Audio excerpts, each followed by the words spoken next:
The wind howled along the ragged peaks of the wall, threading icy fingers through Jon Snow's cloak as he stared into the fathomless dark beyond the battlements. It was a night of obsidian skies, moonless and star-pricked, the kind that reminded crows they were small things clinging to the edge of a world too vast to fathom. Snowflakes ghosted across his vision, catching in the hollows beneath his eyes, melting into salt-tinged streaks that burned against skin already numbed by cold. He heard the crunch of boots long before the torchlight reached him. Ser Davos Seaworth climbed the stair in steady, measured steps, one hand cupped about a sputtering brand that painted his weather-creased face in amber smears. Cold enough to freeze the Kraken's blood, the Onion Knight muttered, offering a half-smile. Jon answered with a silence that held more weight than words. They both knew why Davos had come. Below, the courtyard of Castle Black lay quilted in fresh snow. Men moved like shadows, hauling barrels of lamp oil, checking the ropes of the cage lift, feeding rangy horses in the warmth of the stables. Tormund Giantsbane's laughter rose once, loud and brazen, before fading beneath the deeper thrum of the night. These were fragile signs of life clinging to a bastion raised against death itself. Yet Jon sensed another siege brewing, one born not of ice or the dead, but of banners and blood-red hearts aflame. "His grace will see you now," Davos said gently. He did not add what both understood, that Stannis Baratheon's patience, like the candles in the Lord Commander's solar, burned lower with each passing hour. Jon let his breath plume in the air. He thought of Samwell turning pages by candlelight, of Maester Aemon murmuring in dreams of dragons, of the broken horn found in snowdrifts beneath the fist. 1,000 small threads tugged at him, each begging he remain Jon Snow, the watcher on the wall. But another voice whispered older claims. Winterfell, direwolves, a father's quiet nod across a godswood pool. The Starks had stood for 8,000 years. They had stood until they didn't. He followed Davos down narrow stairs lit by sputtering torches, past iron-bound doors and frost-slick stone. Ghost padded at his heel, white as new-forged moonlight, eyes crimson embers in the gloom. Together they crossed the courtyard, and the chill seemed to deepen, as though the very walls held their breath for the choice to come.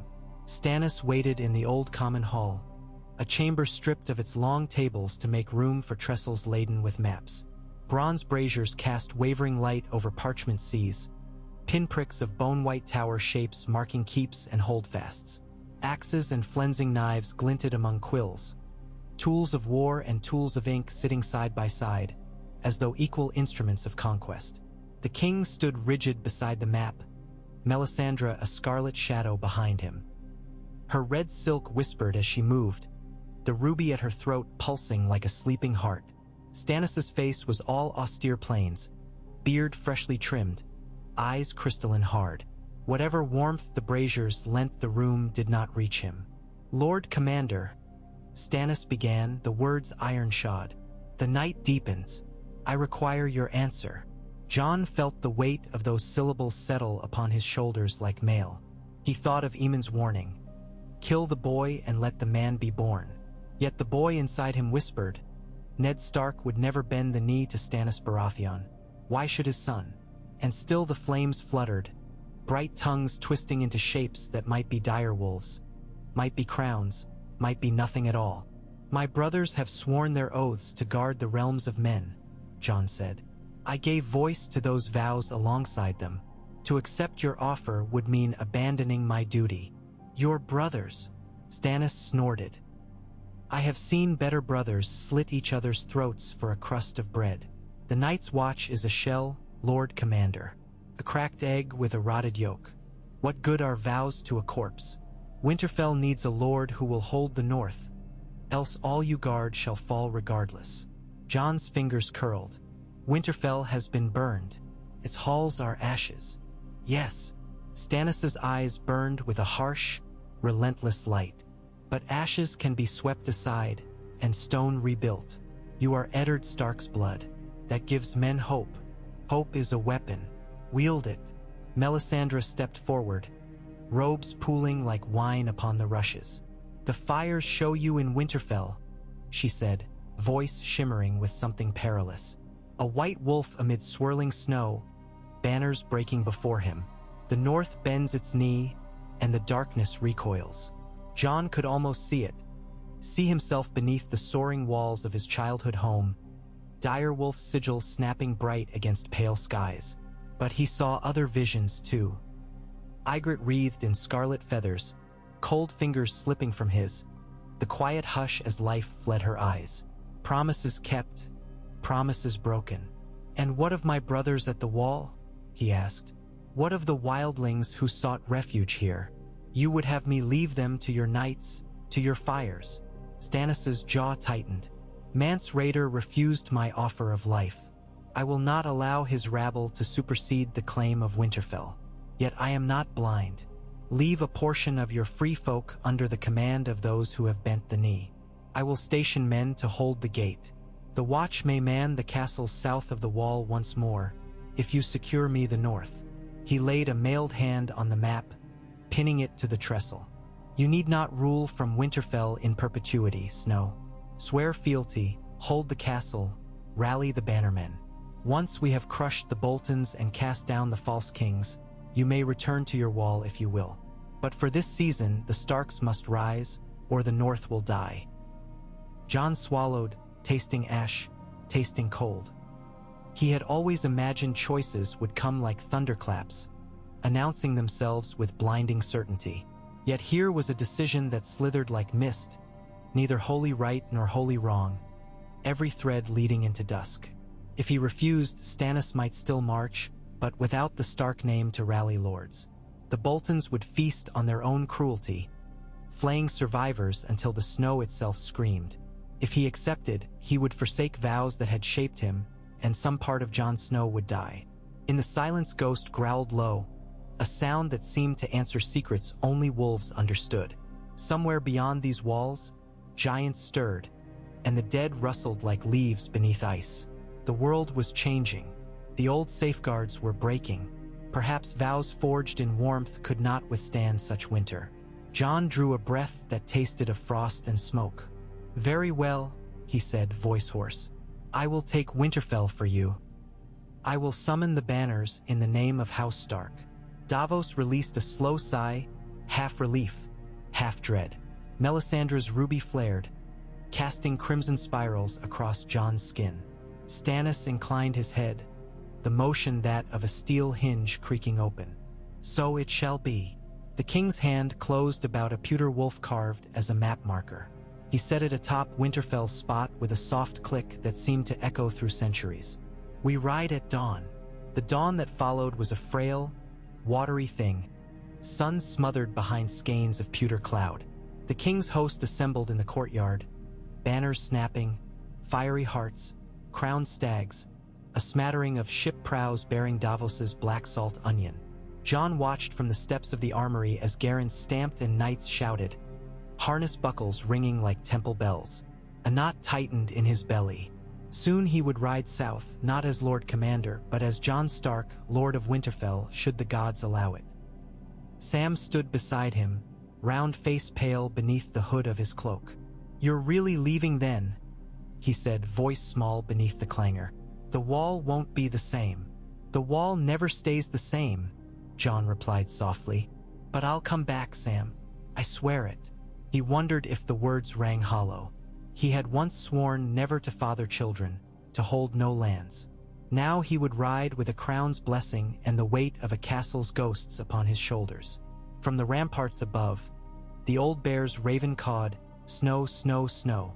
Jon crouched and scratched Ghost between the ears.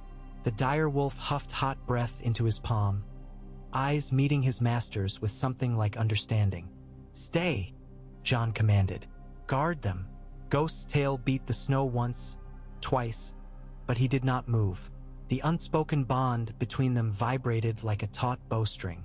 At last Jon rose, his shadow thin upon the pale ground.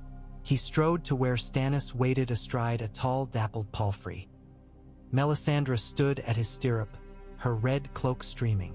Jon mounted the bay horse Davos had gifted him, a sturdy northbred beast called Ember. The saddle felt foreign, heavy with the promise of new burdens. Yet as he took the reins, a spark lit within his chest. Some forgotten ember stirred by visions of gray stone walls and hot springs steaming beneath glass gardens. The gates groaned open. As the column began its march, horns sounded, bleak and distant. Brothers of the Watch lined the battlements, black cloaks billowing like ravens taking wing. Jon searched the faces. Gren, Dolorous Ed, PYP, ghosts and living alike. He lifted a gauntlet hand in salute. Some returned the gesture, others turned away, their silence ringing louder than steel upon stone. Night's watch oaths were fewer words than hearts could hold. Snowflakes swirled about the riders as they left Castle Black behind. The King's Road lay buried beneath drifts, a pale ribbon winding through endless white. Pines bent beneath the weight, shedding silent avalanches at the column's passage. Davos rode at Jon's side, offering quiet counsel as they spoke of ravens, of lords still loyal to House Stark. Karstark, Manderly, Glover, Hornwood. The Onion Knight's optimism was a low hearth fire, fragile yet warming. They made camp by twilight, a ring of spears around red heart banners. Tents bloomed like dark flowers on the snowfield. Jon lay awake, cloak drawn to his chin, listening to the muted hush of sleeping men and the distant creak of ice. Dreams came fitful. A child chasing a gray direwolf through Winterfell's crypts. A girl with auburn hair and tears like winter rain. A sword of pale blue fire dancing in his grip as shadows screamed. He woke before dawn to Melisandre standing over him, her face half-lit by the brazier's coals. "The night is deep," she whispered. "Deeper still to come. You have chosen the path of your blood. Beware, Jon Stark. Blood calls to blood, and fire to fire." Jon met her gaze without shrinking. "I am no king's champion. Not yet," she agreed, lips curving. "But the flames dance eager. They know their lord." She held out a brass cup steaming with dark wine. "Drink. Ride swift." The taste was sour, spiced with cloves and something hotter that burned down his throat. When Jon emerged from the tent, the horizon glimmered with a faint rose-gold light. Stannis stood already armored, visor raised. Davos murmured with the king's captains. Men buckled straps, tightened girths, and at a shouted command, the host wheeled south once more. Days stretched like sinew. They rode past Whitetree, its enormous pale face weeping crimson tears into the snow. Past the grieving towers of the last hearth where umber bannermen stared with hollow eyes. Across fords thick with ice where reflections rippled like cracked mirrors. Stannis spoke little save to dispense orders. Jon rode at the vanguard, bannerless save the memory of a direwolf sigil he had not yet reclaimed. At night, Melisandre's fires leapt high, painting crimson shapes upon the snow. Direwolves, stags, a crowned figure wreathed in flames. On the 10th day, scouts galloped in with news that House Manderly had raised its banners in White Harbor, shattering the chains the Freys sought to cast. The news rippled through the host like warm wine. Men laughed around cookpots, clapping each other's shoulders. Yet that same night, ravens brought word of Bolton patrols slinking through the Dreadfort's shadow, of flayed corpses left as markers along the Dread Road. The war for the North had begun even before swords crossed. Jon wrote letters by flickering lamp, one to Ser Wyman Manderly, another to Galbart Glover, a third to Lady Meege Mormont. He sealed each with a simple wax stamp bearing the outline of Ghost's paw. In measured Stark plainspeak, he promised justice, hearth rights restored, and retribution for Red Wedding treachery. Davos carried them forth beneath a white flag, his trust serving where swords could not. By the time the king's host reached Deepwood Motte, banners streamed above palisade walls. Green pine on white, the sigil of House Glover. Sibel Glover emerged to kneel before Stannis, but her eyes sought Jon first. "The North remembers," she murmured, voice roughened by grief and bitter snows. She pledged spearmen, archers, provisions. Grain stores long hidden from Bolton levy men were wheeled forth on sledges. Stannis accepted with curt nods. Jon clasped Sibel's forearm and felt something shift, an ancient covenant stirring in frozen soil. So began a slow gathering. At Barrowton, Lady Dustin shut her gates but let whispers leak that she would watch which wolf proved strongest. At White Harbor, Manderley's knights rode north, singing of vengeance and meat pies. Lady Lyanna Mormont sent a terse missive the length of a child's finger declaring House Mormont would stand behind Jon Stark, true son of Eddard. Each new banner unfurling added marrow to the thin bones of Stannis' host. Yet winter pressed close, snows deepening, winds keening like wolves denied fresh kill. In a cleared glade south of the Bar Rollins, Jon knelt before Stannis to accept the king's formal decree. Davos read aloud from the vellum while Melisandre held a torch high.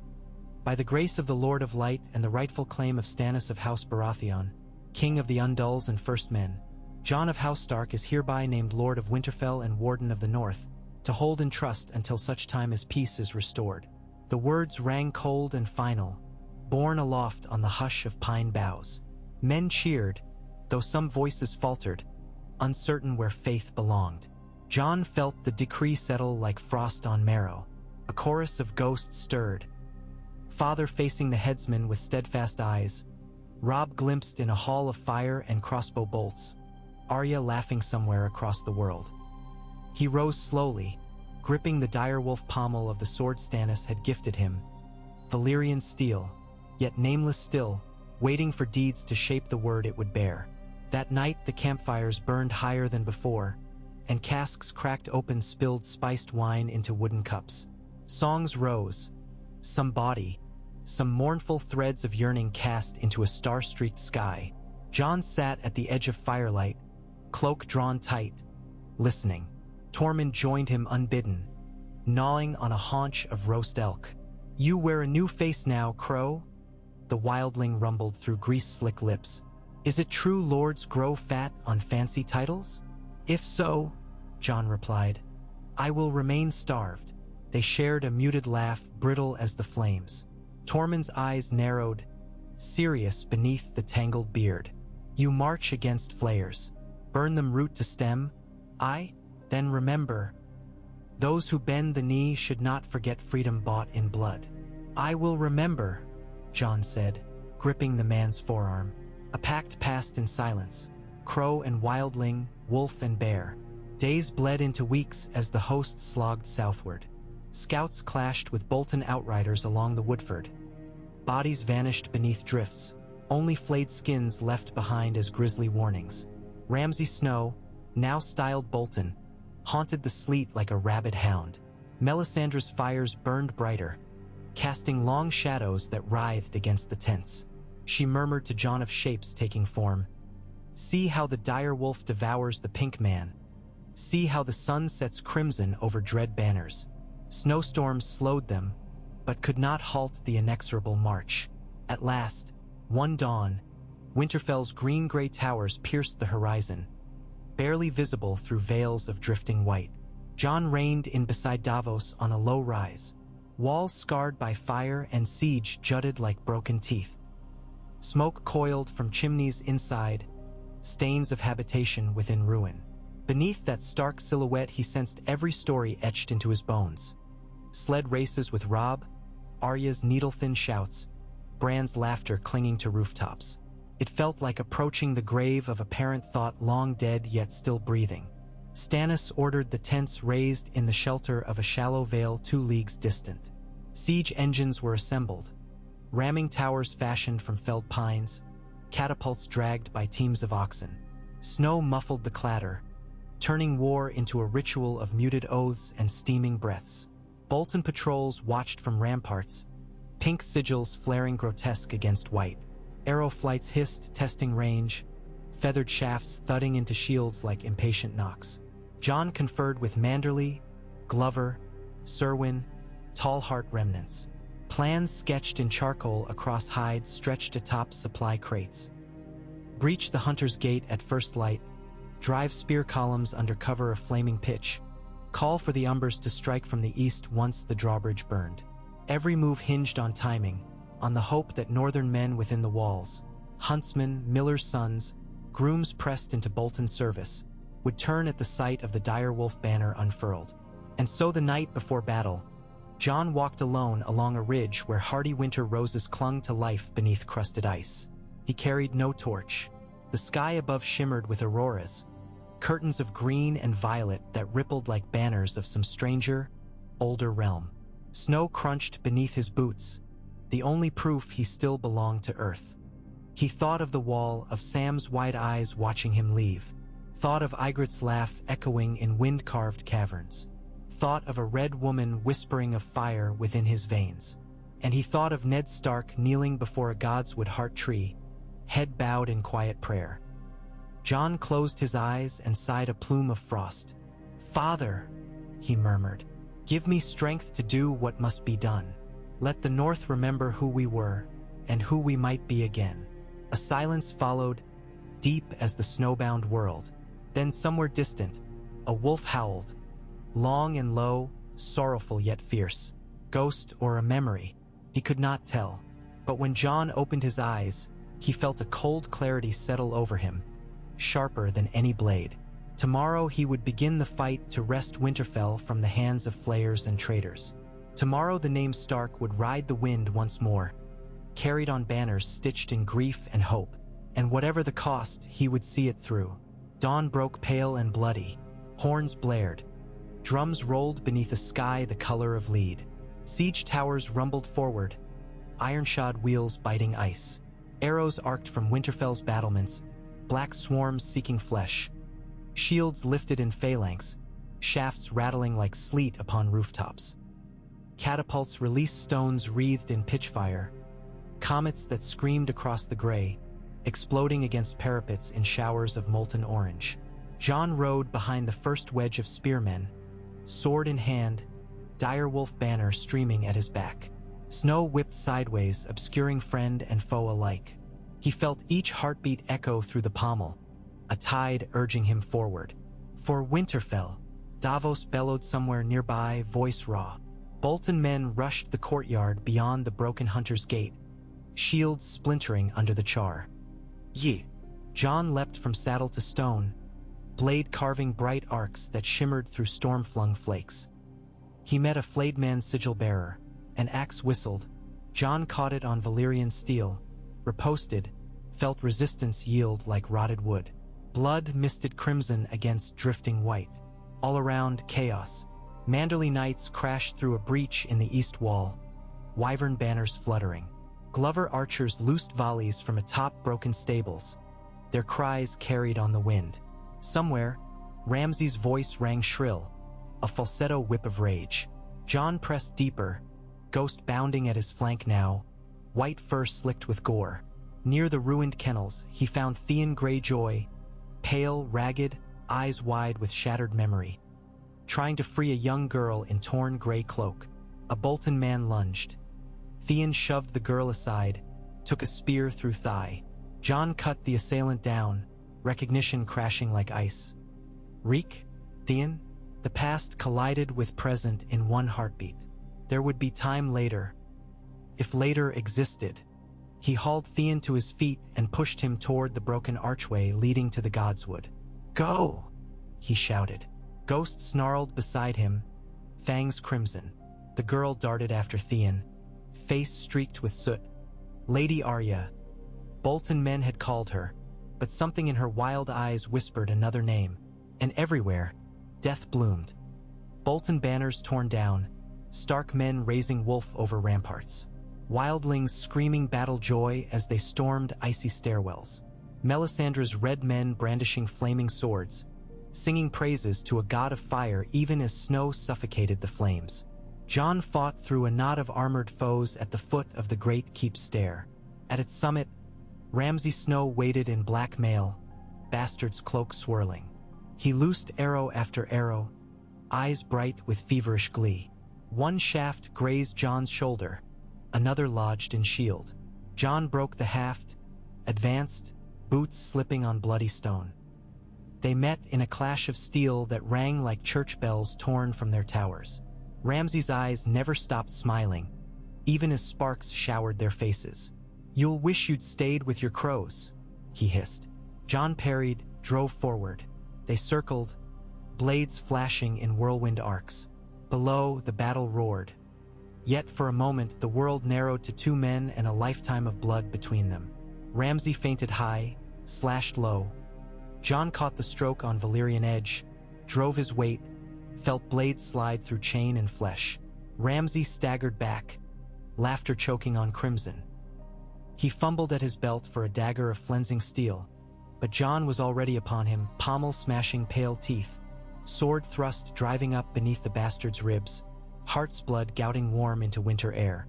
Ramsay choked a final curse that died half-formed. Jon let the body slump, boots already turning to seek the next foe. But as he straightened, a hush spread like dawn's first light. Around the courtyard, Bolton men faltered, glancing to ramparts where wolf banners now snapped alone. The tide had turned. Stannis' horn sounded victory, a hard triumph bereft of joy. Snow still fell, but it seemed gentler, flakes settling on the battered stones of Winterfell as though the castle itself had exhaled. Jon found himself kneeling, though he did not remember bending. In the pooling blood of Ramsay snow he glimpsed a reflection. Pale face smeared with soot, eyes gray and haunted yet burning with something fiercer than pride. He was Stark, he was Snow, he was Lord Commander and Oathbreaker, Savior and Damned.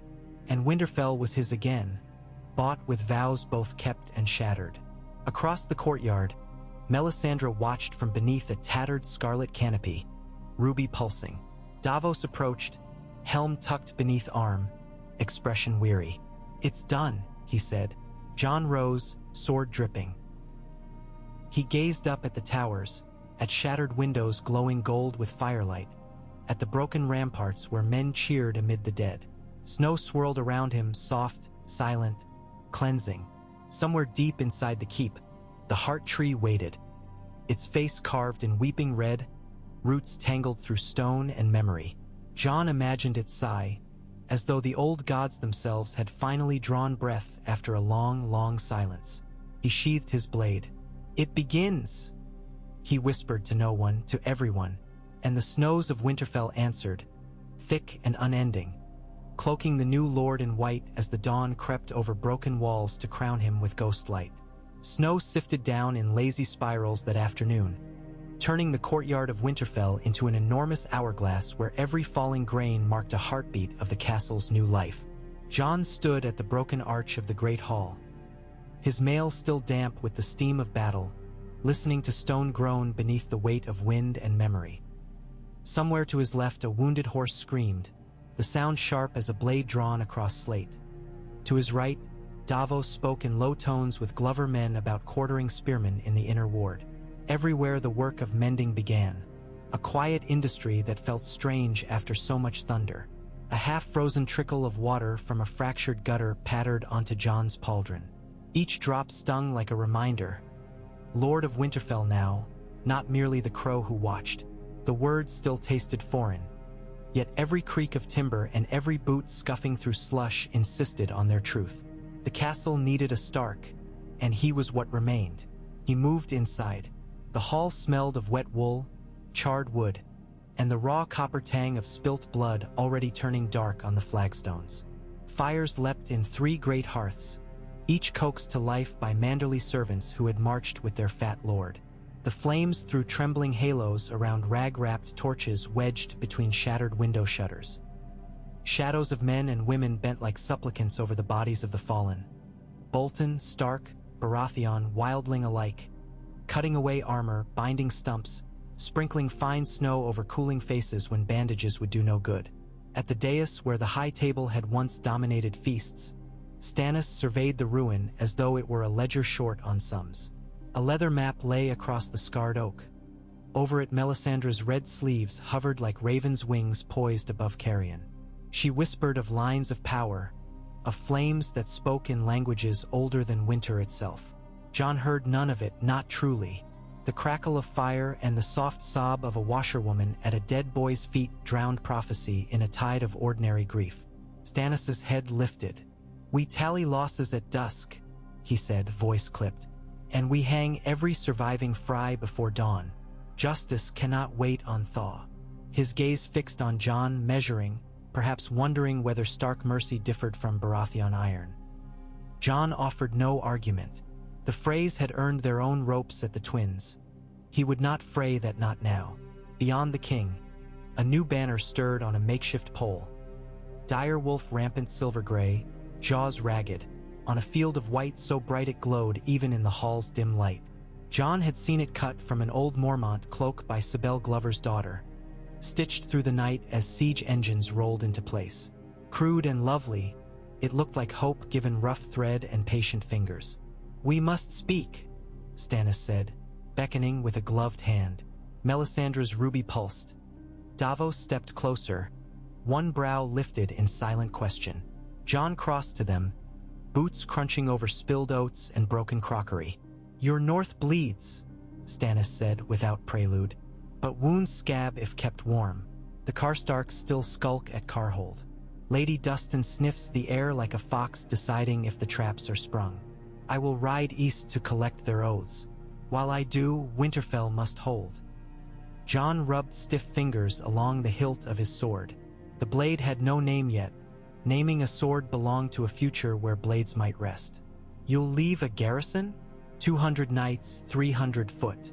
Enough to hammer any embers that flare." Stannis's blue eyes narrowed. "But your own folk must police themselves, Lord Stark. The free folk in particular. I'll not have raiding on my levy roads."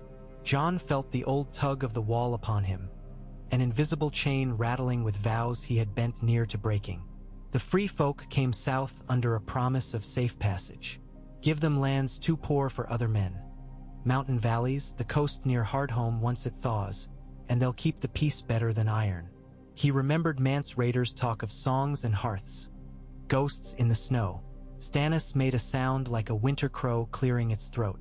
"See that they do. A king's patience is not without limit." Davos shifted the map, revealing charcoal marks arrowing from White Harbor toward Moat Cailin. "Ser Wyman marches with 3,000, he explained. "We expect him within a fortnight if roads hold." "Longer," Jon said. "A fortnight if the Archie sloughs freeze again. Otherwise he'll bog in the neck." He traced the bog's crude outline, remembering Maester Luwin's lessons about causeways and lizard lions. Strange to advise the king on strategy, but Winterfell's safety hinged on reeds and ridges now. Melisandre watched him with eyes bright as coals. "The dawn you usher has promise, Jon Stark." Her voice was half hymn, half dagger. "Yet dawn casts long shadows." She turned the ruby between thumb and forefinger. It winked like a lidless eye. "Beware those who would claim your name without sharing your blood." Jon thought of sisters scattered to winds, of Rickon lost somewhere amid tall grass and darker rumors. "I will welcome any Stark who returns," he said, though he kept the wariness the Red Woman sewed tucked behind his teeth. Stannis snapped the map closed. "Enough. I ride by first light. Seaworth remains to steer these repairs. Lady Melisandre accompanies me." Pause short as mercy. "Hold my castle well." "Our castle," Jon nearly corrected, but he bit down. Pride could wait on foundations properly laid. He gave a nod that could be assent or dismissal, then strode back into the milling hall. Ghost padded out from behind a toppled bench, muzzle pinked at the fur. The dire wolf pressed flank to Jon's thigh in silent greeting. The presence grounded him more than any crown might. Couriers demanded signets. Healers begged more poppy for men slipping from pain to sleep eternal. Hungry soldiers eyed bread that had once been Bolton stores. Jon answered as best he could, granting the seal Melisandre had stamped with wax she claimed infused by her Lord of Fire, promising the healers he would scour Maester Luwin's ravaged tower for tinctures, ordering the bakers to mix sawdust into dough if flour ran lean. Leadership tasted of ash laced with iron. That evening, as icy twilight seeped beneath the shutters, Jon climbed the battlements overlooking the godswood. The heart tree's red leaves fluttered, each like a tongue yearning to speak. He half expected to see his father kneeling there, face upturned to snow, lips shaping words of quiet prayer. Instead, he found the girl the Boltons had called Arya. She perched atop the low stones bordering the pool, legs dangling, hair matted with soot but eyes bright and wary as a sparrow hawk. Theon Greyjoy, drawn and gaunt, leaning on a crutch, knelt beside her, twisting his ragged fingers in nervous loops. When Jon let himself drop silently from the battlement's stair, Ghost growled. Theon flinched as though struck. "My lord," Theon began, throat thick with shame. The words stumbled like a drunk across cobbles. "I never meant." Later, Jon's glance moved to the girl. She was not Arya Stark. Now he saw the truth in the angles of her cheeks, the fear-tight jaw. "Who are you?" She slid down from the wall, chin lifting with defiance she wore like stolen jewelry. "Jane." Jane pole. She hugged her elbows. "They made me play your sister." Her voice cracked on the word play, as though the stage were set with knives instead of boards. Jon felt a subtle unspooling. Relief that Arya might still run free somewhere. Pity for this girl pressed into wolf skins. "You're safe," he said, though safety here was a promise sewn with flimsy thread. "You'll have a room in the south turret until we find your kin." Her gaze flickered to Theon. "I've no kin left." A bleak confession heavier than any mailed glove. Theon's shoulders hunched closer. Jon looked at him. "You fought for Winterfell today." "I fought for ghosts," Theon muttered, "and for a name I spent."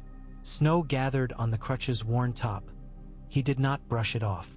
"Let me stay. I'll face whatever justice you meet." Ghost stepped closer, sniffed the man's leg where bandages bled through. Jon scratched the wolf's ears. "Justice waits until the north stands steady. For now, rest." It was more mercy than Theon deserved, perhaps. But old Knight's Watch wisdom whispered, "Kill the boy, let the man be born." Theon's boy self was already long dead. Maybe the man who rose would serve. That night they burned Ramsay Snow's corpse on a pyre outside the walls. One less shadow to prowl these corridors. Jon refused Melisandre's wish to speak prayers to her red god over the dead. She stood at the fringe of torchlight, ruby throbbing like a heartbeat severed from flesh. The wind rose, flinging sparks skyward until the cold devoured them. The stink of burning human fat clung to cloaks and sadness alike. 3 days later, Stannis rode east with a column of knights, banners flapping taut as frozen vellum. Jon and Davos stood atop the barbican to watch the train vanish into swirl of white. Snow had thickened. Drifts knee-deep now buried the graves of Bolton men and friend alike. Winter showed no sign of mercy. "A hard king," Davos said when only the Prince of Hooves remained. "But hard iron's what cracks old chains." He rubbed his gloved hands, squinting through flurries at distant pines. "Iron rusts," Jon said. He turned back toward the courtyard where carpenters hammered braces under sagging ramparts. "Stone endures," Davos chuckled softly, spoken like a true Stark. He clapped Jon's shoulder, then strode off to inspect a wagon full of salvaged arrow shafts. Jon descended into the hall they had begun to clear of bodies. Manderly's cooks had set iron cauldrons over fresh hearths. Steam rose thick with the scent of onion, salt pork, beetroot. Hungry men queued, boots tracking mud that would soon freeze into rutted sculpture. At one table Tormund drained ale from a horn flagon, boasting in merry roars about a giant he claimed to have felled with a single kiss. Wildlings laughed alongside Glover archers. Odd, but heartening. The seams of war stitched with laughter's rough thread. A crow landed on the high window ledge and cawed, feathers ruffling. Jon felt a pang, Lord Commander no more, yet still the ravens sought him. He crossed the hall to take the parchment tied to its leg. Samwell's careful hand. The note was brief. Maester Aemon dead at Eastwatch, the old man having slipped softly into whatever dreams waited. Sam wrote of a final whisper about dragons, of eyes that closed like shutters after sunset. Jon folded the paper, fingers trembling. Another anchor loosed. The world shifted an inch. He climbed to the rookery, ignoring aches that still pulsed beneath healing cuts. There he wrote answer under flickering lamplight. "Hold fast. Guard the wall. We will send provisions." He hesitated, then added a line about Aemon. "The realm has lost a lantern, but his flame burns in our memory." It felt fragile, insufficient, but truth rarely filled the gaps death carved. That evening he convened his first council in the solar once used by his father. The chamber smelled of mildew and old paper. Snow had drifted through a shattered arrow slit, pooling in a corner like spilled milk. Jon had boards placed across, but the chill lingered. Attending were Sibel Glover, Lord Wyman's second son Ser Wendell, barrel-chested and jolly despite frost-rouged cheeks. Lady Meage Mormont's niece, Alysanne, fierce in bearskin cloak, and Davos standing proxy for Stannis. Tormund came at Jon's request, broad arms folded as he balanced on a stool too small for him. The contrast of northern knights and free folk chieftain underscored the fragile dance Jon hoped to lead. Winterfell will not survive winter on pride. Jon began, hands braced on the scarred table. Granaries were burned, stores half-looted. We must ration now, hunt and fish daily, and send riders to every manor still standing. If each holdfast offers a tenth, the castle lives. Wendell raised shaggy brows. A tenth is dear in lean months. Dear is cheaper than famine, Alysanne Mormont said. Her voice carried the bite of axes hewn from pine. The Starks fed the North 8,000 years. It's time the North feeds the Starks. Tormund laughed. Better words than a crow's prayer. Free folk hunt. We'll bring meat where we find it. But let us trade for iron, not take. He thumped his chest. A chief who steals from allies ends alone in snow. The council murmured agreement. Jon noted pockets of surprise. How quickly sides blurred when survival sat at every elbow. Good, he said. Next, the Dreadfort. Bolton forces linger east. We must decide whether to press now while their lord is dead or hold till Manderley joins. Sibel Glover smoothed parchment listing spear companies. Strike hard before they rally, but we can spare only 200 men. The rest mend walls or bury kin. Davos drummed fingers. And Stannis' force marches away. Better we hold Winterfell fast. Let Boltons come to us. Their supply lines thin by hour. Debate rose, snowballing into pointed jabs over horse feed and scouts and what songs the bards should sing when victory came. Jon listened. Leadership, he realized, was often silence that weighed arguments until the right shape emerged. At length he raised a hand. We wait a fortnight. During that time we rebuild outer defenses. I'll send ravens to the Karstarks again. If they do not bend the knee by new moon, we march on them before the Dreadfort. Cut off Bolton allies first. No one cheered, but heads nodded. Practicality won wars more than trumpet flourishes. After council, Jon lingered alone, touching the grooves his father's knife had carved years ago, tracing battle plans with Bran and Robb at his side. Shadows pooled, candle gutters spitting low yellow flames. Through cracked shutters he could hear hammers ringing echo patterns into the night air, stonemasons singing broken verses. Winterfell was breathing, each inhale drawing frost, each exhale steam. He made his rounds. In the library tower he found scribes cataloging half-burned tomes. In the kennels, pups yipped around the bones of old pens. In the crypts, two black brothers sealed Ramsay's broken sarcophagus, though no Bolton deserved resting place among Starks. Jon had ordered it nonetheless. Let the dark remind Winterfell to guard against rot. Ghost accompanied him step for step, a silent sentinel with crimson gaze that missed nothing. When Jon descended into the godswood once more, he let the wolf lope ahead. Moonlight silvered the heart tree, its face etched with lines of sorrow older than kingdoms. He waded through ankle-deep snow until he stood before it. The pool at its roots shivered in the wind, reflecting gray clouds scudding across a bruised sky. "I am here," he whispered. "Guide me." Words vanished into the hush. Snowflakes landed on the pool, each dissolving in tiny rings like lost prayers. Behind him a twig snapped. He turned, hand on hilt, but only Jane Poole stood at the edge of the clearing. She clutched a fur around thin shoulders. "I can't sleep," she said, voice swallowed by the grove's hush. "The wind sounds like Ramsay." Jon Shay fed the thought of blades. "The wind is only wind." He gestured to the tree roots. "Sit. Hear it speak of older things." She approached, wary. Ghost sniffed her fingers before settling again. Jane lowered beside Jon, knees hugged to chest. They sat thus a long while, No sound but sigh of bows and distant clank of masons. At last she asked, "Why spare Theon? He betrayed you." Jon considered the pool. "So did I, in ways. Oaths broken to save lives can weigh heavier than daggers. Let the man live with the weight. It may prove harsher sentence than death. But what of Ramsay's hounds?" She trembled. "They're caged, snarling. The feeding men say they hunger for flesh." Jon remembered jaws that tore flesh from storm-killed horses beyond the gates. "We'll put them down at dawn," he said. "Some creatures cannot be tamed." She nodded, curling closer to the trunk. Jon left her there when sleep's heaviness began tugging at his scars. Ghost stayed behind, amber eyes glinting watchful. In that, the girl might find comfort greater than any walls offered. Days spilled forward. Manderly's forces arrived 2 nights into a blizzard that swallowed rivers and spat them out as ice roads. They marched in singing about baked pies and vengeance, the humor macabre but warming in its way. Jon greeted Ser Wyman on the drawbridge.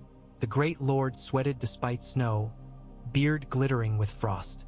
"The North remembers," he wheezed, pressing a hand to Jon's arm. "And so does its belly. We brought grain and onions aplenty." Wagons rattled in behind, axles creaking under weight of sacks. Within a sennight, granaries filled, smithies rang night and morn, and letters came from Carhold. Lord Arnulf Karstark dead of sudden chill, his grandsons offering fealty if their young cousin Alice was restored to rule. Jon saw Melisandre's fingerprints in the chill that claimed Arnulf. He felt a shiver at what debts his allies incurred in his name. He agreed to seat Alice, so long as she wed a man loyal to both Stark and Baratheon. The raven that carried the offer flew into storms thick as cloth. Whether it found its perch, no man could say. Another raven brought darker tidings from the south. Queen Cersei had hanged poor Blue Bard for singing of wolf banners rising. In King's Landing, small folk whispered that Tyrell roses withered in halls choked with debt and Tywin's absence. War still churned beyond the neck. Jon folded that missive away. The South would devour itself. The North had snow enough to bury armies without lending spades. And always the work. Jon walked ramparts, learning each stone by pulse. He assigned Alysanne Mormont a company of free folk to patrol the new fields, trusting her blunt honor to bridge old hatreds. He set Wendell Manderly to oversight of ration stores. The Jolly Knight's hunger kept Ledger honest. He let Sibel Glover command the archers, their eyes hawk-sharp over drowned fields. Nights he spent in the solar writing. Orders to the watch for Dragonglass dredged from Eastwatch caverns. Pleas to the smiths of White Harbor for chainmail small enough for boys soon to march. Invitations to holdfasts for a summit come spring. He wrote to Sam again, asking after the condition of the libraries at Castle Black and whether any copy of the Jade Compendium remained. Stannis had spoken of it as if prophecy lived beneath its dust. Sometimes fatigue dragged him to the maester's tower that now held no maester. He rifled through torn letters recovered from Bolton desks, reports of taxes, lists of names, one parchment bearing Sansa's scribble pleading for aid in purple ink. He traced her name until tears blurred the lines. Wherever his sister walked now, he vowed Winterfell's gates would stand open as hearthlight. On the first full moon after victory, Jon called the lords to the great hall rebuilt of hastily mended beams and hope. Banners lined the walls. Bear, merman, pine, flayed man struck through by black paint. At the dais he stood beneath the direwolf flag and spoke of unity, of hunger, of a cold deeper than politics marching from the far reaches of night. Some scoffed. Others nodded grimly, remembering tales old Nen once told them beneath blankets. When he named Tormund Giantsbane as keeper of the old gift, grumbles rose. But Jon silenced them with a look older than his years. "The wall's shadow reaches this hall," he said. "We cannot afford its bite." Afterward Davos found him at the yard's edge watching soldiers drill. Hoarfrost glittered in the Onion Knight's beard. "You turn into your father before my eyes," he mused, half-smile creasing weathered face. "I barely knew him," Jon answered. "Blood remembers even when mind does not," Davos said. He offered a small parchment. Stannis' seal. The king's venture to secure Dustin support had stalled in mountain passes. Men froze, horses starved. He means to press on come thaw. Jon read the stiff script. Stannis demanded 300 more spears from Winterfell, plus salted beef and lantern oil. We can spare 20 score, Jon muttered. But not the oil. Candles grow scarce already. Oil or no, he will march, Davos sighed. Else all this effort cracks. Jon folded the letter. When the time comes, we march with him. The promise lay bitter on tongue, yet duty rarely sweetened. That night, sleep evaded him. He walked the corridor outside the nursery where once Bran had chased Robb with a wooden sword. The chambers lay empty still, but in the dark he heard echoes. Feet thudding on rushes, childish shrieks of delight, the deep bark of gray wind. He leaned against the lintel and shut his eyes until the illusions faded, leaving only moan of wind and ghosts' soft footfalls. In the small hours, a horn blast shattered the silence. One short, sharp note from the east watchtower. Jon snatched cloak, sword, descended stair after stair until he burst onto the snow-slick courtyard. Torches bobbed near the eastern gatehouse. Men shouted, steel scraped. Ghost bounded ahead. At the gate's base, 2 guards wrestled a rag-clothed figure whose face was swollen like bread left too long to rise. Blood dripped from split lip onto crusted snow. Found him on the King's Road, a guard panted. Said he's a messenger. Jon knelt. The prisoner's eyes fluttered open, clouded green beneath frost-curled lashes. He thrust a paper-wrapped bundle toward Jon with a trembling hand. For Lord, for the wolf. His words rasped as though throat flayed inside. Jon took the bundle, motioned for the man to be carried to the infirmary. The paper crackled under torchlight. Inside lay a strip of leather flayed from human skin, pink and puckered, stamped with the flayed man's sigil. Around it, a single bolt from a crossbow had been wrapped, the quarrel's point dipped in something black and tar-thick. Beneath all, a note scrawled in jagged hand. The bastard of Bolton is dead, but bastards breed. We will take back what's ours when your castle sleeps. Blood for blood. Arr! Jon's fingers clenched. He stared at the flayed skin, rage rising like sunrise over frozen fields. But deeper still he felt a ripple of dread.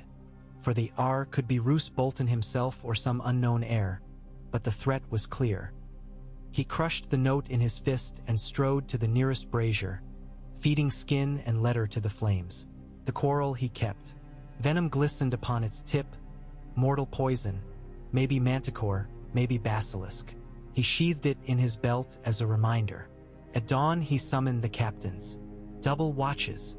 No man passes without my seal. He ordered smiths to forge new portcullises, masons to mortise fresh murder holes above each gate. Winterfell would not fall again, not if he bled himself into mortar. Snow fell heavier that week. Drifts buried the tombs beside the septic yard, smoothing rough mounds into gentle knolls. Children of stable hands carved tunnels beneath, laughing. Jon watched them from atop the wall walk, mind flickering to Bran balancing along these same stones. He almost smiled. Ravens came with better news. Alice Karstark accepted Jon's terms, would wed a younger Manderly cousin come melt, pledging 500 riders once the lakes thawed. The north knotted itself slowly, painfully, but each thread strengthened the weave. One night in the library, Theon approached silently, limping heavier than the day before. "My lord," he said, "I would speak of the boys I slew." Jon looked up from a ledger of depleted arrow stocks. Candles guttered between them. Outside, wind hammered shutters. "If you seek forgiveness, Theon, I cannot be Septon." No, Theon Rasped. "Just witness." He recounted then, voice trembling yet steady, how he had taken Bran and Rickon, how fear drove each decision until choices bled together like watercolors left in rain. Tears etched trails down his gaunt cheeks. When he finished, silence pressed between them heavy as chainmail. Jon stood, walked around the desk, and placed a hand on Theon's shoulder. "You cannot raise the dead," he said, "but you can guard the living." He gestured to sheaves of parchment, maps of coastal watchposts long abandoned. Sailors trust you more than they'll trust my land knights. Take charge of defenses along the stony shore. Prove the man you choose to be. Theon's eyes widened. Hope and terror warred across his ruined features.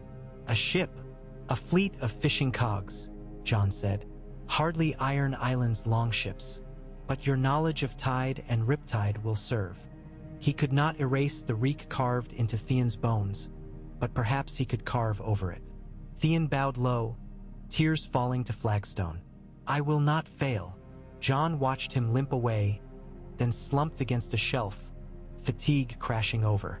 Leadership was granting chances to those who least deserved them. Because war made monsters and men alike, but peace required the courage to see both inside a single soul. Thus winter pressed on. Weeks blurred, hammer strikes and raven calls, the shriek of saws gnawing fresh planks, the sigh of snow sliding from sloped roofs in avalanches that buried unlucky loungers. Jon rarely slept more than 4 hours, but in the quiet between tasks he felt a rhythm, Winterfell's old heart beating anew, slower but strong. One morning, as pink dawn brushed frost-laced skies, Sibel Glover arrived with strange tidings. A boy from the Barrowlands claimed to bear a message from Sansa Stark. Jon hurried to the gatehouse, stomach flipping like a rook in high wind. The boy stood shivering, clothes ragged, but his voice rang clear when he repeated the words taught him by some unknown lady of gentle speech. Tell my brother the night grows long, but candles still burn in the vale. When snows melt, the eagle shall carry the wolf upon its back. Jon's breath misted in a slow exhale. The Vale. Sansa alive, perhaps under the wing of Littlefinger. Give the boy warm stew, he said, and a pony for his return journey. Hope should ride swift. That night he stared into the hearth until coals blurred. The eagle shall carry the wolf. Littlefinger coveted alliances like a miser hoarded gold. If Sansa could secure Vale Knights, the North's chances brightened tenfold. But trust in that man was a sword without hilt. Still, Sansa lived. Jon whispered her name like a prayer, letting warmth seep into marrow chilled too long. Melisandre returned late that same eve, robes spattered with soot, eyes cavernous. She spoke as though drunk on visions. The Salt King's line fails, she murmured. Seawater quenches hearts aflame, yet a different fire rises at world's edge. Her fingertips brushed Jon's arm, leaving scorch of dread. Open your eyes, Lord Snow. Winter's true enemy walks a road of night unseen. He pulled free. Spare riddles. Tell me what threatens. Shadows without souls, she whispered. And a king with no crown who rides the storm. She laughed softly, the sound razor-thin. But your sword will know his name soon enough. She drifted away like smoke. Jon felt colder than the night. In the moons that followed, Winterfell transformed. New roofs capped towers, courtyards reflagged, cisterns dug deeper. Little Jane Poole began tending the glass gardens surviving hot springs, coaxing green from dormant shoots. Free folk children played tag with castle orphans. Quarrels erupted, then settled into new pecking orders. Life, messy and stubborn, set down roots. And yet, ever to the north, storms brewed. Scouts returned gaunt-eyed, speaking of dead villages where footprints ringed doors but no living soul walked. Ravens brought word of pale spiders big as hounds glimpsed at the edge of torchlight. Every story chilled the hall a measure more. Jon ordered obsidian daggers forged in Winterfell's forges, blades short but sharp enough to sliver light. One twilight, while stars pricked the bruised black sky, Samwell's raven arrived bearing a scrap that made Jon's blood freeze harsher than any wind. Hard home lost. Ships smashed. Dead walk in hundreds. Eastwatch bracing. Send help, old friend, or farewell. Jon closed his fist around the parchment. Here was the shadow Melisandre named. Here was the choice that would test every vow he had broken and remade. He lifted his gaze to the window. Snow swirled thick beyond, but within that storm he saw faces. Ed Tollett gripping a rusted shovel, Gilly clutching a babe, children huddled behind ice timbers. He saw the wall, his old home, standing lonely vigil. Winterfell's hearth crackled. Davos stepped into the solar, pausing at Jon's expression. "What news?" "Death," Jon said. The word felt heavy as Valyrian steel. "Marching south." He handed the parchment over. Davos read, shoulders sagging. "Stannis will say hold course," the Onion Knight warned. "He cannot spare men while lords remain unpledged." "Stannis does not command me in this," Jon answered. "The realms of men end beyond Winterfell's walls too." He paced. "We can't abandon Eastwatch, or Hardhome's ghosts will join the enemy, swelling numbers to drown us." Davos eyed the map pinned on the wall. "Then we must raise an army the North has never seen. Wildlings, Karstarks, Manderly, Vale Knights if that message speaks true." He traced finger along the King's Road, Winterfell to Castle Black. Jon exhaled slow. "A king with no crown who rides the storm," Melisandre had said. Perhaps she foresaw him. Lord Commander turned Lord of Winterfell, riding north with banners unclaimed by any throne. But prophecy mattered less than steel and heart. He took up quill and parchment. Letters flew that night like sparks from a forge. To Stannis demanding coordination, to every holdfast calling levy men, to Sam asking for dragonglass shipments by sled and cart. He wrote Sansa too. "Trust no one but the birds that carry my hand," and pressed his signet deep into warm wax. He broke the Night's Watch seal from an old chest and stamped a second mark onto the envelope. The Black Tower beneath 3 eyes.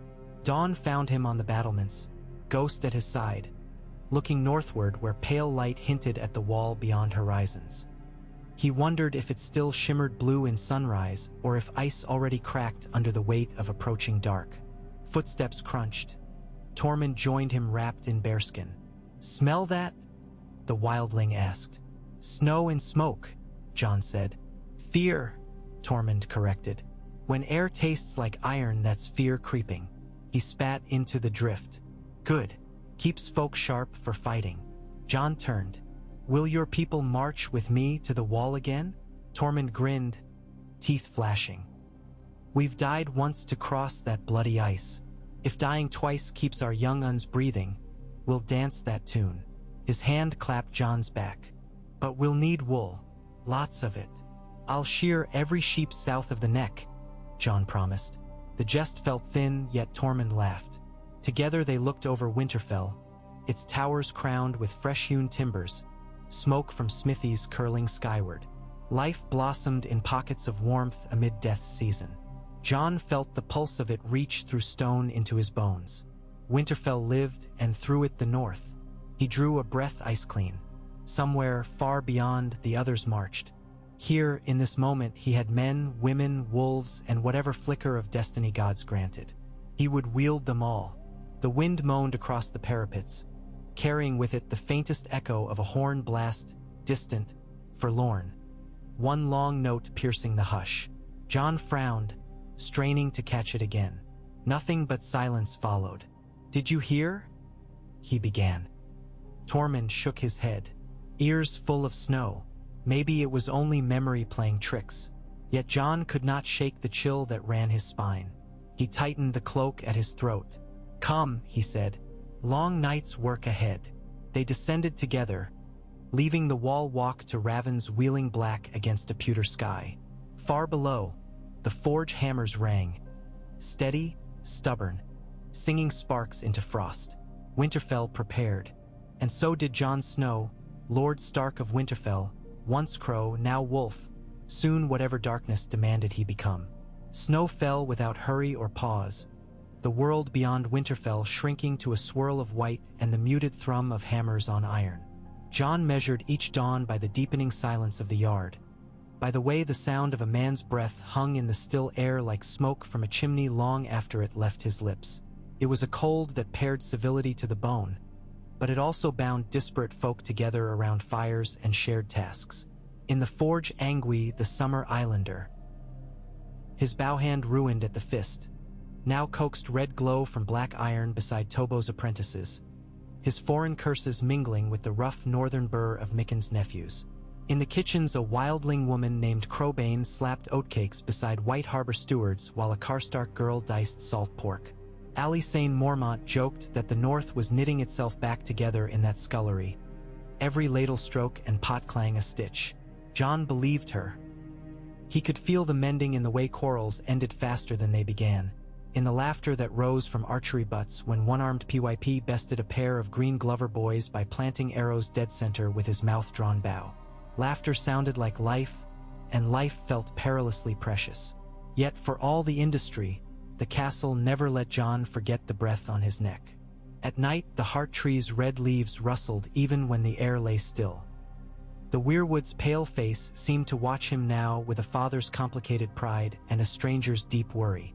During the day, ravens arrived so thick their beating wings blackened patches of sky. Messages came from every corner of the realm. Many he shared with his captains.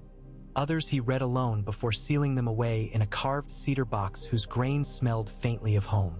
The most troubling was scratch-inked on birch bark, delivered by a hooded crow that collapsed on alighting, frost stiffening its wings. The script was Sam's hand again, but frantic, letters trembling. Bodies moving south of the Frostfangs. Not men. Thousands. Rime covers their armor like hoarfrost on gravestones. Brothers falling back to the Shadow Tower. Dragonglass blades break after one use, Valyrian steel scarce. Send help or send the Father to guide our souls. Jon read the message thrice, then pressed it to the brazier flame. He watched the bark curl and blacken until the last ember winked out. The choice that formed in him afterward was not sudden. It had sat coiled since hard home. But as ash drifted onto the hearth, choice hardened into command. He summoned Davos, Sibel Glover, Alysanne Mormont, Wendell Manderly, and Tormund before first light. They gathered in the new roofed hall where steam from cauldrons beaded on fresh-oiled rafters. Jon spread a map scrape, of old soot, and tapped the wall span between Castle Black and the Shadow Tower. The dead will reach here within a moon, he said. If Eastwatch falls before relief arrives, they'll swing west along the ice road, picking corpses as they march. We can't meet them on open tundra. Their numbers would drown us. We fight from stone. Sibel studied the map, finger tracing the gentle curve of the King's Road south of the wall. How many men can you move? 2,000 if I strip Winterfell bare, Jon answered. Wildlings bring 1,000 more. That's horse, spear, bow every hand. Glover and Manderly can spare perhaps 800 each. Karstarks too. Umbers may yet ride if the snow eases. Call it 6,000 to 7,000 in a fortnight if the gods are kind. 7,000 against a dead tide? Wendell blanched. Stannis won't like it. Stannis can fight lords, Jon said. I'll fight darkness. The words settled with the finality of an oath. Davos rubbed his beard, assessing him through smoke. I'll carry your plan to his grace, but he'll demand assurances Winterfell endures. It will, Jon said. The free folk who can't march, elders, children, will stay. We'll set a stew of defenders. Smiths who swing hammers, old men with crossbows, women with axes. The walls are rebuilt. Winterfell can hold a siege if we give her teeth. Alysanne Mormont's brown eyes glinted. Bear Island's cubs aren't coddled. I'll leave half my spearwives here. Any creature that tries your gate will find paws full of steel. Tormund slapped the table hard enough to rattle ink pots. Aye, and I'll leave Longspear and his Ice River boys to guard your walls. Who better to keep peace than men once called raiders? Agreement rumbled around the table like distant thunder. Jon felt an ache loosen in his chest. He had feared resistance. Instead, resolve flashed in every gaze. The North remembered, yes, but the North had also learned. It could not stand alone against winter's oldest faces. They parted to wake captains and scribes. By sunrise, ravens took wing for every keep still breathing. Jon drafted a separate message in a cipher he and Sam had devised at the wall. 3 words threaded among bland trade requests. Antlers bleached white. If Sam lived, he'd know it meant host columns gathering on the wall's south marches. Preparations began in earnest. Masons carved new arrow slits in the outer curtain. Smiths reshaped horseshoes for iced roads. Leatherers sewed double-layered mittens lined with rabbit fur. Jon walked each workshop, praising good work, correcting flaws. He took no rest except brief snatches in the glass gardens where hot spring mist veiled his fatigue. There he sometimes found Jane Poole tending frail lettuce shoots under cracked panes. They shared few words, only nods, two survivors nursing fragile things. On the 5th day of muster, the sky cleared. A hard, brittle blue that made every edge of fortress and forest glitter like hammered glass. Jon seized the rarity. In the yard he ordered a full review of every unit. Manderly spears in green and blue tabards flecked with salt spray, Karstark riders pale and grim, wildling raiders clad in shaggy pelts, Night's Watch veterans wearing black cloaks over chain. He walked their front ranks with Ghost at heel, asking names, studying armor, correcting a loose chin strap here, a rusted link there. He felt his father's presence again. Lord Eddard had walked these same rows before riding south for King Robert. The memory stung like lemon on a cut. Jon let it guide his gaze. Look a man in the eye and he will fight harder. Ned Stark had said one crisp morning while Robb and Jon practiced sword grips too large for their 9-year hands. So Jon looked each soldier in the eye. Some eyes were pale as rime, some dark as turned earth, some bright with fear, some lit by vengeful fire. All returned his stare. That evening, bards played in the great hall. Simple tunes plucked on lonely harps, no war drums. Jon listened from the dais steps, boot heels balanced on cold stone. The melody threaded through conversation until even the harsh laugh of the free folk softened. For a fleeting heartbeat, Winterfell sounded like home again, like the night before Robert's party arrived when he and Robb had hidden in the crypts daring each other to touch Brandon Stark's carved knee. That life felt centuries distant, yet the song reached across years. Melisandre still haunted the castle corridors though Stannis had ridden south. She spoke little but watched much. One night she met Jon at the base of the Rookery Stair, ruby casting sanguine pulses over Old Mortar. "The fire in your blood brightens," she said, voice lush as mulled wine. "There is power in your name beyond mortal reckoning." "Names won't stop a white," Jon replied, brushing past. Her hand shot out, warm as a forge, gripping his wrist. "True power makes corpses kneel," she breathed. "Unlock it and darkness becomes kindling." He shook her loose. "Kindling burns quick then dies," he said. "I'll trust flesh and steel." He climbed without another look. Behind, her laughter rippled, a cold sound for all its heat. The next dawn he rose before the cocks and found Theon Greyjoy in the yard drilling with a short spear. Frost caught in the man's half-grown beard. His stance was wrong, the spear too far forward, weight on the balls of his feet. Jon corrected him with quiet taps, nudging elbow back, lowering chin. Theon obeyed without protest, sweat purling despite the freeze. "Pain?" Jon asked. "When I breathe it aches," Theon answered, stabbing the straw target again. "Means I'm alive." "Then breathe," Jon said. He left him there, stabbing, breathing, living. That afternoon a rider staggered through the Hunter's Gate, horse-blown, armor cracked. He wore a flayed man tabard slashed in half. At sight of wolf banners, he tried to draw steel but fainted from the saddle. Jon's guards hauled him to a bench. Water revived him enough to gasp a single phrase. "Umber's Ride, Long Lake, burning villages." Then he slipped into unconsciousness. Jon's council convened before the sweat cooled on the man's brow. Maps unfurled again. Long Lake lay 2 days' hard ride east. Great Jon Umber's death had split his house. Half swore to Stannis, half had fallen under the younger Umber cousin Harwood, rumored in Bolton pay.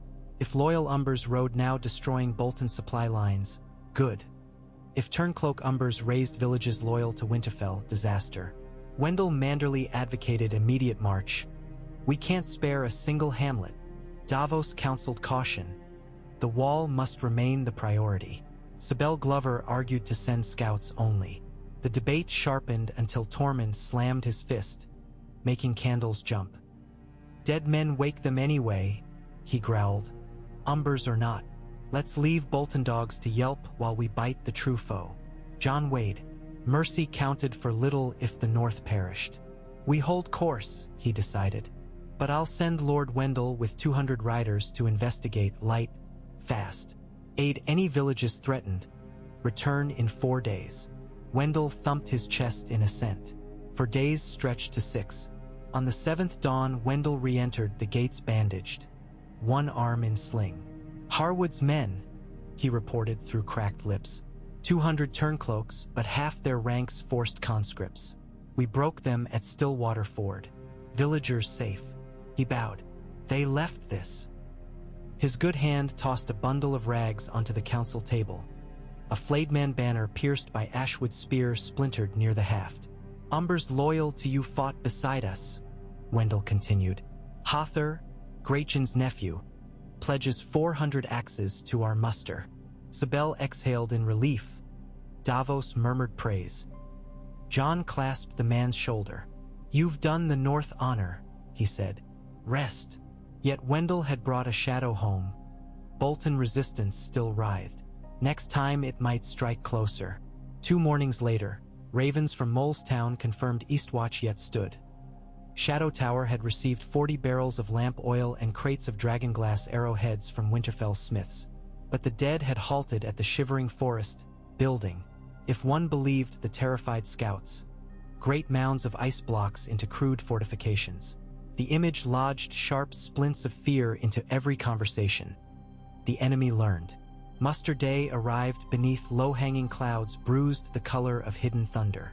Snowflakes drifted the size of silver pennies. John wore a plain wool surcoat over black ringmail, stark cloak of mottled gray wolf fur clasped by a circle of iron. He left his chambers at dawn and crossed the yard where ranks waited in orderly files, banners trembling. Rows of pikes glinted like frost-tipped grass. Horses snorted plumes. Bells tolled from the first keep, slow, steady, ancient. He took his place at the front beside Tormund on a shaggy plow horse named Stone. Davos rode to his right, Sibel and Wendell behind. Alisane Mormont led bare-cloaked riders at the column's rear, green eyes stern. Theon had begged to ride with the shore contingent, but Jon kept him at Winterfell. Too many ghosts waited on the road north. Let the man prove himself guarding Hearth, not battling them. Jane Poole and dozens of orphans lined the battlements to wave farewell, thin arms pumping in the chill. Jon raised his sword, a new one this time, forged by Angui of Summer Isle steel alloyed with shattered links from Longclaw's old pommel chain. He had not named it yet. Names were for deeds accomplished, not hoped. The blade caught dim morning light, reflecting shards across the yard. North, he called, voice carrying under the eaves. For hearth and heart, for life, ride. The gates creaked open, and the army of Winterfell poured into the white world beyond. The march began with nervous energy. Songs floated, free folk dirges, Karstark chants, a rollicking Manderley sea shanty about a maiden and a cockle shell. As the leagues unfurled, songs died under howling wind. Daylight barely lifted the gloom. Dusk fell swift and unforgiving. Jon set camp in hollow valleys shielded by rises of snow-laden pine. Fires kindled low, dug into pits to hide ember glow. Sentinels rotated in 4-hour watches. Ghost ranged far, returning with muzzle rimed in frost. On the 4th night, beneath a sky swirling with pale curtains of blue fire, the vanguard stumbled upon a ruin half swallowed by drift. A little village called Frostwater. No smoke rose. Doors hung open like broken jaws. Jon dismounted and entered a cottage. Inside he found a woman crouched in the corner, arms wrapped around 2 children frozen solid to her breast. Ice glazed their lashes. Terror etched deep into still faces. They had died waiting for help in a winter too cruel, but there were no wounds. He closed their eyes and guided Ghost outside. Burn the bodies, he ordered.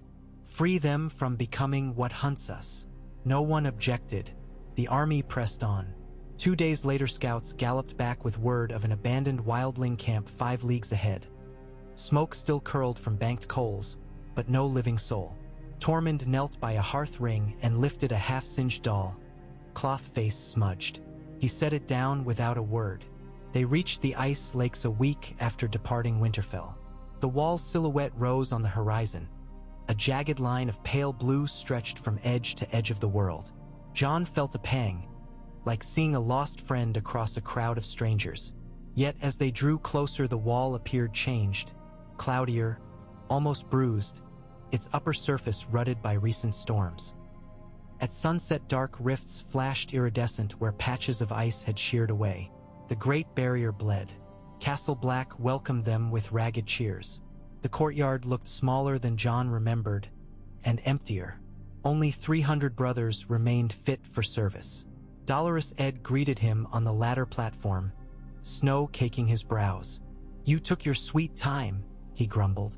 "We were about to start stuffing straw men into armor and chanting prayers to the seven hells." Jon clasped his friend's forearm. "Still alive, against all odds and common sense." Ed pointed at the train of soldiers filing through the gate. "Who are these lovely creatures?" "North," Jon answered simply. He felt the word like a shield sliding into place. That night, commanders met in the King's Tower Solar. Sam stood pale but unbowed, scrolls spread across a table dented by generations of elbows. "Hardhome is lost," he confirmed, voice shaky. "The dead built something, a causeway of ice across the bay. We saw a blue glow out on the water each night until the horizon went dark." He swallowed. "We think they turned the living there. Thousands." Jon's gut clenched. "How long until they reach the wall?" Eastwatch outriders saw shapes on the western edge of the shivering forest 2 days past, Sam said. "Could be a feint, could be the vanguard. If they keep building those ice causeways, they'll flank the Shadow Tower by crossing the lake." Tormund spat. "We'll meet them open field, smash their bones." "Bones don't break easy when they're rhymed in sorcery," Sam whispered.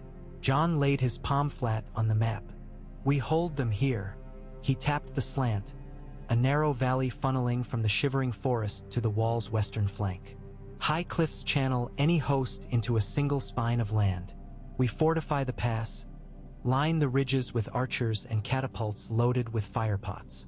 When they enter, we collapse ice ledges with Greek fire, flood the valley, freeze it before they can climb." Davos frowned. "Greek fire?" "Maester Harmune at Eastwatch salvaged casks from wrecked Myrish galleys," Sam explained.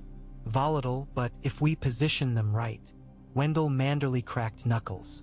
"Myrish or not, we'll carry the casks." Plans spun late into the night. Ash maps drew new lines of defense. Spear walls of weirwood, pits laced with dragonglass spikes, trebuchets slinging barrels of boiled oil. Jon assigned captains to each ridge. Wildling skin changers volunteered to serve as night scouts. One wiry girl named Skier skulked out with a snow owl perched on her wrist. Ghost would run with her. Morning dawned sharp and windless. The army dispersed like pieces on a Syvas board. Manderly spears trudging up the western ridge, Karstark horse guarding frozen rivers, Night's Watch brothers reinforcing castle gates, free folk setting snares laced with obsidian shards. Smoke rose from blacksmith huts where Tobo's apprentices hammered arrowheads of dragonglass onto ash shafts by the hundred. Jon spent the day pacing ramparts, offering advice, driving laggards. As dusk fell, he climbed the switchback stair inside the wall to its top. The height still stole his breath. Endless white to the north, rolling dark pines south. The sky a vault of hammered bronze streaked with violet. He remembered his first ascent as a green recruit when the world had seemed large and he so small. Now the wall felt smaller, perhaps because the enemy beyond loomed larger than childhood fears. He leaned on the crenellation while Ghost prowled the ice ridge, sniffing at cracks. Footsteps shuffled. Sam joined him, breath wheezing. For a time they watched the last scrawl of sun smear gold across distant peaks. "Do you think we can win?" Sam asked softly. "Win," Jon echoed. "We can survive. That must be enough." Sam nodded. "I'm glad you came." The brothers were losing heart. Ed pretends at humor, but we all heard the wind moaning every night like it had words. "It has," Jon said. "They just freeze before they leave its lips." A hush settled, deepening as stars pricked above. Then Sam cleared his throat. "There's more. Maester Aemon once spoke of a prince that was promised, born of salt and smoke. I don't know who that is, but Melisandre claims. Melisandre sees what helps her cause. Jon said. Yes, Sam conceded. But she's not always wrong. He drew a leather pouch from his cloak, handing it over. Dragonglass daggers, 3 of them, obsidian tipped in iron hilts. For you. Jon took the pouch, its weight less than a child's palm, but each shard inside could end the unnatural life of a White Walker. Thank you, Sam. They parted before moonrise. Jon descended, ghosts of memory trailing like frost banners behind him. Ygritte whispering he knew nothing. Maester Aemon blinking blind, milky eyes. Robb laughing, sword in hand, as snowballs flew. All the dead marched with him now, but he chose which commanded his steps. The first assault came 2 nights later. A horn blast 1, then 2, shattered the starless dark. Jon jerked awake in the commander's chamber, sword half drawn before his feet hit stone. Outside, shouts rose along the west ramparts. He sprinted, cloak flying. Above the yard night looked bruised, clouds scudding like tattered banners. Snowflakes spiraled, then reversed direction as a freezing gust swept from the forest. From the top of the wall, he saw lanterns flicker along the slant pass. Shapes moved, slow and purposeful, shadows darker than the dark, gliding across snow crust. Blue glimmers danced like foxfire amidst them. Jon slammed his fist on the nearest bell plate. Clang, alarm. Below, torches flared. Men scrambled to positions drilled day upon day. Catapults creaked, chains rattling. Archers knocked frost-tipped arrows. Under torchlight, dragonglass shimmered black-purple. The world smelled of resin and fear-salted sweat. The enemy advanced without sound. An ocean of death. Figures half-armored, half-rotted. Some still wearing Night's Watch blacks, others in wildling hides, eyes glowing pale sapphire. At their rear strode tall silhouettes with crowns of ice antlers. Each step they took seemed to hush the wind. Hold! Jon shouted across the ridge. Torches planted at intervals cast wavering halos. He could see their faces now. Lips peeled from teeth, cheeks caved. One corpse still clutched a child strapped to its back, both moving in hideous unison. A horn sounded 3 blasts, the signal. Flames roared along trenches as boiling oil cascaded down channels cut into the ice wall of the slant. Greek fire met snow with a hiss like a million serpents. A wall of emerald erupted, painting the night hellish green. Dead men at the vanguard burst, splinters of bone flying. Yet still they walked, limbs charring, eyes blue even in flame. Loose! Archer strings thrummed. Arrows soared, dragonglass heads burying in chests, necks, faces. Where they struck, bodies disintegrated into swirling frost. On the ridges, boulders toppled under pry bars, avalanching through the ranks. Still the dead came.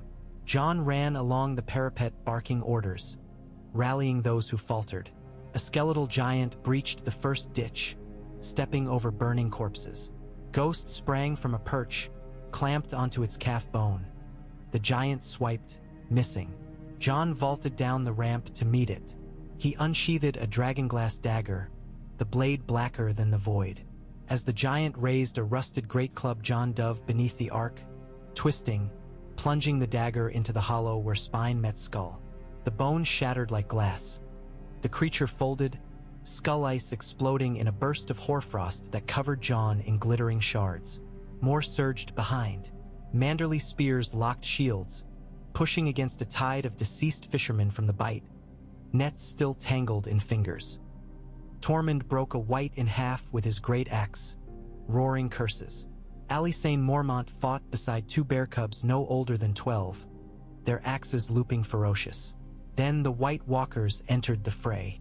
They glided over snow, frost smoking from footfalls. One raised a spear of crystal, pointing toward the ridge. Shards of ice burst upward, skewering 10 men through armor. Another swung a sword that left trails of blue fire in the air. Ever, where they strode, flames guttered, torches died. Jon met the nearest, heart hammering. He drew the Valyrian blade, still unnamed, and felt it hum. The walker tilted its head, eyes twin mirrors. They circled on crunching snow. The creature lunged. Jon parried, sparks of azure igniting where blades kissed. Cold shot up his arm, numbing fingers. He pivoted, slashed. Steel bit into ice armor, carving a shallow groove that glowed. The walker hissed, a sound like winter branches snapping. Behind, Sam darted forward with a dragonglass blade. He slashed at the walker's flank. The obsidian sliced clean. Blue cracks spider-webbed across its torso. Jon seized the opening, drove his sword point through the walker's chest, twisting. The creature froze rigid, then shattered in a storm of ice splinters that whirled around them in a miniature blizzard before drifting to nothing.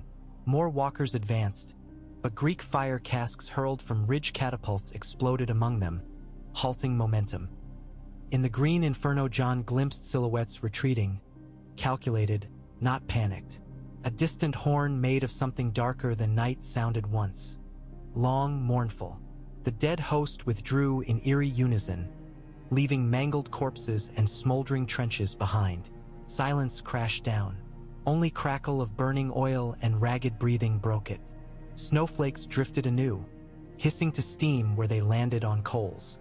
Jon sagged against a shattered rampart post. Blood seeped from a gash on his bicep, but he hardly felt it beyond the cold that had burrowed marrow deep. Tormund limped over, beard rimed white. "Not dead yet, Crow. Give it time," Jon muttered. He scanned the field.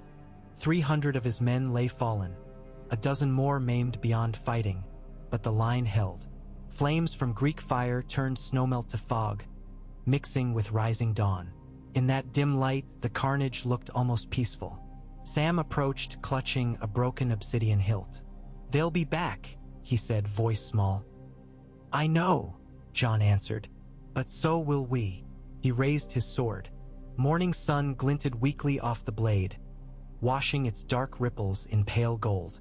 Around him, survivors straightened, shoulders squaring. From the east ridge, Manderley trumpets sounded 3 notes. Mourning, but also defiance. Jon turned southward, toward where Winterfell waited in a cocoon of winter light. He thought of Theon on the parapets, Jane tending hothouse greens, children chasing each other over thawing courtyard cobbles, Sansa's promise of Vale nights. He thought of Melisandre's whispered prophecies and dismissed them. Futures could not wield swords. Only living hands did. Behind him, men began the grim work of finishing the fallen so they might not rise. Fires were lit, prayers offered. Some to the Seven, some to the old gods, some to Lawler. Jon offered none. Instead, he whispered a thank you to each corpse as he passed, naming them if he could. Edric of Talltree, Gerald Pate, Osha Stone, Brother Mallister. He felt memory carve new scars deeper than any blade. Scars were maps, though, reminders of where he must never let the North tread again. By twilight, they had redug trenches, restrung bows, hammered dents from shields. Snow kept falling, covering the blood, but red always bled back through white. Jon drafted missives to Stannis, to Sansa, to Maester Wolkan at White Harbor, recounting the battle in Tersink. He ended each with the same line: "The night remains long. Stand ready with fire." 2 days passed in weary vigilance. Scouts returned with no sign of enemy movement. The forest lay quiet, unnatural. Some believed the dead licked wounds. Jon feared they plotted better paths. The calm frayed men's nerves worse than battle. On the 3rd night, a singer from Bear Island strummed a baregut lyre atop the wall, voice echoing down the ice face. She sang of Simeon Star Eyes and a girl who danced with giants under a cracked moon. The song floated far across the dark, maybe even into enemy ears. Jon let her finish. Courage sometimes wore melody. Later, while snow hissed against shuttered windows, Jon sat alone in the ancient armory, sword across knees. A single tallow candle pooled light on the steel. He traced the fuller with a cloth, wiping frost that formed despite heat. "Need a name," he whispered. "Names give blades purpose." Ghost lay curled nearby, ears twitching in sleep. Jon thought of ice and fire, of wolves and storms, of sons who were not sons and fathers who died with secrets unsaid. He quietly uttered a word that felt like a promise and a threat at once. "Frostheart." The candle flickered as if acknowledging baptism. Dawn the next day brought ravens, 2 from Winterfell. One from Theon reporting bandit sightings near the Bar Rolands but walls secure, the other from Melisandre written in scarlet ink. The hour approaches when light must be reborn or quenched. Jon scowled. Riddles wasted oil. Yet with the message came a bundle. A small cloth pouch heavy with gemstone dust. Instructions to scatter it in any flame about to die. He pocketed it, uncertain. A third raven bore Sansa's seal. Her letter was short, lines neat and sure. The Eyrie descends. Lord Royce marches with 5,000 knights. We ride to the neck as soon as pass is clear. Trust the wolf and the eagle. As hope sparked. 5,000 armored lances crashing into the dead's flank could shift balance, if they arrived alive. He was sealing response when horns brayed thrice from the north guard. Jon sprinted for the wall top again. Beyond the forest line, shapes gathered, denser, darker than before. But this host did not advance. Instead, torches flared in their midst, blue-white witchfire licking skyward. At its heart, a figure emerged taller than giants, crowned with ice spires, mount snorting frost smoke. The Night King. He raised an arm. Silence rolled across miles like a palpable force. One by one dead soldiers knelt, countless, forming concentric rings of stillness. Snow halted mid-air as if time stumbled. Then the Night King pointed a single long finger of crystal directly at Jon atop the wall. Blue flames erupted around his hand, spiraled upward in twisting runes. A message Jon's bones knew, though his mind could not read it. Challenge. Sudden wind gusts shattered the tableau. The fires extinguished. The dead rose as one and melted back into forest gloom. In their wake remained only tired silence and a creeping dread that settled like hoarfrost upon every heart along the parapets. Jon lowered Frostheart slowly. He felt eyes of every watcher turn to him. He kept his own on the place where the Night King had stood until the last ember of blue vanished. Then he spoke, voice calm though inside terror roared. He knows we fight. Good. Let him. He pivoted, cloak snapping. Archers, double shafts on fletching. Sappers, reinforce the ice braces. Catapult crews reload. Tonight we rest. Tomorrow we build firewalls thrice the height. Someone muttered, "What happens after that?" "We endure," Jon said. He descended stairs into Castle Black's courtyard where men and women bustled despite exhaustion. Fires crackled, hammers rang. The world moved, and where the world moved the dead had yet to claim dominion. He let that truth fortify him. In shadows near the smithy, Melisandre watched, ruby pulsing. She began to raise her hand, but he turned away first.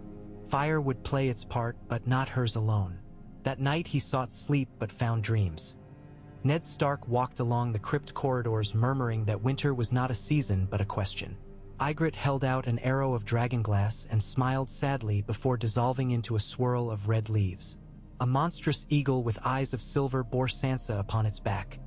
She reached for him, but winds tore her away. Then the Night King loomed gargantuan, standing atop the broken wall, arms outstretched, snow swirling into shapes that resembled white direwolves kneeling. Jon woke before dawn, soaked in sweat, though his chamber frost rhymed the eaves. He dressed, girded Frostheart, and stepped onto the battlements. Stars blinked out as pale light seeped upward. Now and then bursts of green flame still sputtered in the valley below where oil pits burned. Smoke columns twisted into dawn breeze. He closed his eyes, letting the sting of cold remind him he was flesh, not dream. Footsteps crunched. Davos joined him, steaming cup in hand. "Better tasting than it looks," the smuggler said, offering. Jon sipped. Bitter bark tea sweetened with a drop of honey, scarce luxury. "You believe we can outlast them?" Davos asked. There was no fear in his tone, only fatigue seeking reassurance. "They bleed numbers infinite," Jon said, "but we have purpose infinite. Purpose doesn't sharpen swords. It does the hand that wields them." Davos chuckled, blowing on his cup. "Your father spoke near the same before storms end. I watched him stare down a fleet twice his size and still swear daylight would break on our masts first. He took another sip. Stannis will not like missing this battle. Neither will the songs, Jon replied. A raven circled overhead, croaking, then dove toward the rookery. Jon watched its silhouette melt into tower shadow. Messages kept coming, as relentless as snow. Each letter another thread in the tapestry he must weave, of men and memories, of fire and frost. He set shoulders square. Below, men stretched sore limbs, tightened girths, muttered morning prayers. Somewhere Sam cursed over spilled ink. Tormund barked at raiders to quit snoring and fetch more wood. The day had begun, and with it, another stand against night. Jon lifted Frostheart toward the sky where the sun's first sliver ignited the horizon. Light glanced off the blade, bursting in an arc that sent ravens wheeling. Around him, those on the parapets paused to watch. The sun rose higher, trembling as if uncertain it belonged in this cold world. Jon held the sword steady until warmth, faint but true, touched his cheeks. He felt heartbeat steady, breath plume strong. "For the dawn," he whispered. Voices behind him echoed, low at first, Tormund's gruff timbre, Sam's reedy note, Davos's salt-rough baritone. Then more joined, swelling until the refrain rolled along the wall like distant thunder. "For the dawn!" The sun cleared the horizon in a flood of gold that glazed every icicle, every battered shield and dented helm. For an instant, the wall did not seem bruised or cracked at all, but shone like a pure faceted gem, immense and defiant. The chant subsided, leaving only wind and the creak of timbers. Yet in that hush Jon sensed resolve knit tight as chain. Dawn had come, fragile but burning, and the living still stood to greet it. He lowered the sword, sheathed it carefully. There was work yet, trenches to deepen, ravens to dispatch, wounded to dress, strategies to refine. But in his chest a spark glowed brighter than any ruby. It was faith not in prophecy, nor in royal blood, but in choice to fight, to protect, to love a homeland of stone and snow enough to stand between it and the abyss however many times the abyss advanced. Jon Snow, now Jon Stark, Lord of Winterfell, shield of the realms of men, turned from the sunrise and strode down into Castle Black where the clang of hammers and the murmurs of strategists awaited him. The night had promised terror. He would answer with living steel and steadfast hearts. And when the long night finally did break, whether by his hand or another's, he meant the first new dawn to find Winterfell's banners still flying, white wolf on gray field, proof that the cold could be met and turned. Snowflakes whispered through the air, alighting on cloaks and helms, dissolving against the warmth rising from torches and breath. One caught on Jon's glove, a perfect 6-point star, then melted to a single drop of water. He wiped it on his cloak, smiled grimly, and pressed forward into the light and the endless work of holding it.